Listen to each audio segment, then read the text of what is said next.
Welcome to আমার রাত জাগা তারা চ্যানেল। সেদিন আমাদের বাসায় আমাদের খুবই কাছের দুটো পরিবারকে নিমন্ত্রণ জানিয়েছিলাম। এখানে সবাই কর্মব্যস্ত জীবনযাপন করে, তাই এখানে কোনো বড় অনুষ্ঠান কিংবা ছোট অনুষ্ঠান করতে চাইলেও কাউকে নিমন্ত্রণ করতে হলে অন্তত 2 সপ্তাহ থেকে প্রায় 1 মাস আগে থেকে নিমন্ত্রণ করে রাখতে হয়। তো অনেক দিন আমাদের বাঙালি কমিউনিটির কোনো অনুষ্ঠান অনুষ্ঠিত হচ্ছিল না, তাই ভাবলাম নিজের ঘরেই একটি আয়োজন করে ফেলি।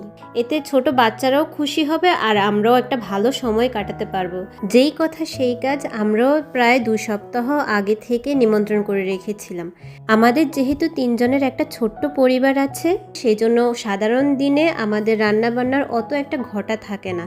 আমরা সাধারণত তেল মশলা কম দিয়ে যতটুকু স্বাস্থ্যসম্মত খাওয়া যায় সেরকমই রান্না করে খাই।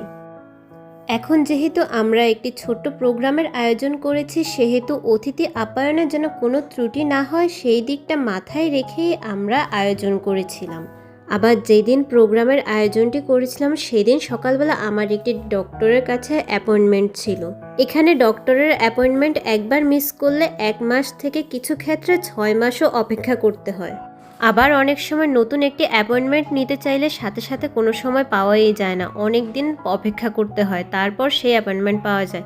তাই এত কাজের মাঝেও আমাকে একটু সময় করে সকালের দিকটায় বের হতে হয়েছিল, ডক্টরের কাছে অবশ্যই যেতে হয়েছিল। এরই মাঝে আমার হাজব্যান্ডের বন্ধু ওকে ফোন করে বলে যে ওরা আসতে পারবে না, ওদের ছেলে অসুস্থ, প্রচণ্ড নাকি পেট ব্যথা করছিল। এই কথাটা শুনে আমাদের বেশ খারাপ লেগেছিল, কারণ যাদের জন্য আয়োজন করা মূলত বাচ্চাদের জন্যই আয়োজন করা, যেন বাচ্চারা একটু খেলাধুলা করতে পারে। আমার ছেলেকে যখন বলেছিলাম যে আমাদের বাসায় কিছু গেস্ট আসবে, ও তো শুনেই পাগল, ওর খেলনা আগে থেকে গুছিয়ে রেখেছে যে ওরা আসলে ওদের সাথে খেলবে, ওইসব খেলনা ওদের সাথে শেয়ার করে খেলবে। কিন্তু এখন ওরা না আসার কথা বলাতে আমাদের অনেক খারাপ লেগেছিল। তারপর আমরা ওদেরকে ভালো করে বুঝিয়ে বলি, তোমরা আসো, অংশু অর্ণের সাথে খেলা করলে ওর ভালো লাগবে। আপনাদের বোঝার সুবিধার্থে বলছি, অংশু হলো যে বাচ্চাটা অসুস্থ, তার নাম হচ্ছে অংশু। ওদের বাসা আমাদের বাসা থেকে বেশি দূরে না, হেঁটে গেলে মোটামুটি 10 মিনিট লাগবে। তারপর আমাদের মন খারাপ হয়ে যাচ্ছিল, এ কথা ভেবে ওরা শেষমেশ আমাদের বাসায় আসে। তারপর ওরা আসাতে আমরা তো বেশ খুশি, যাক ওরা তো আসলো, এখন হয়তো বাচ্চাদের সাথে একসাথে খেলাধুলা করলে হয়তো ওর ভালো লাগবে।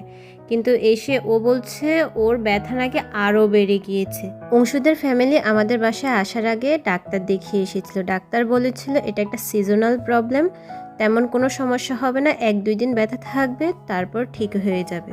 কিন্তু অংশু পেটের ব্যথায় অসম্ভব কান্নাকাটি করছিল। তো ওর কান্নাকাটি দেখে ওর বাবা মা আর বেশিক্ষণ আমাদের বাসায় থাকতে পারেনি, কোনো রকম খাওয়া দাওয়া শেষ করে ওরা ওদের বাসায় চলে গিয়েছিল। বাচ্চাটার কান্নাকাটি দেখে আমাদেরও অনেক খারাপ লেগেছিল, কিন্তু কিছুই করার ছিল না। তারপর ওরা চলে যাওয়ার পর আমরা সবাই মিলে বাহিরে একটু হাঁটাহাঁটির জন্য বের হই। সেদিন অস্ট্রিয়াতে সর্বোচ্চ গরম পড়েছিল 39 ডিগ্রি। এত গরম হবে জানলে আমরা আরও কিছুদিন পরে নিমন্ত্রণ করতাম। আসলে টেম্পারেচারের কথা মাথায় ছিল না যখন আমরা নিমন্ত্রণটা করি। তবে যাই হোক, ভালো লেগেছে, সবাই এসেছিল, আমরা বাইরে অনেক মজা করেছি, ঘরেও মজা করেছি। তবে অংশুদের ফ্যামিলি আমাদের সাথে থাকলে হয়তো আরও ভালো লাগতো। ভিডিওটা আজ এই পর্যন্তই। কেমন লাগলো অবশ্যই কমেন্ট করে জানাবেন, আর ভালো লাগলে পাশে থাকবেন।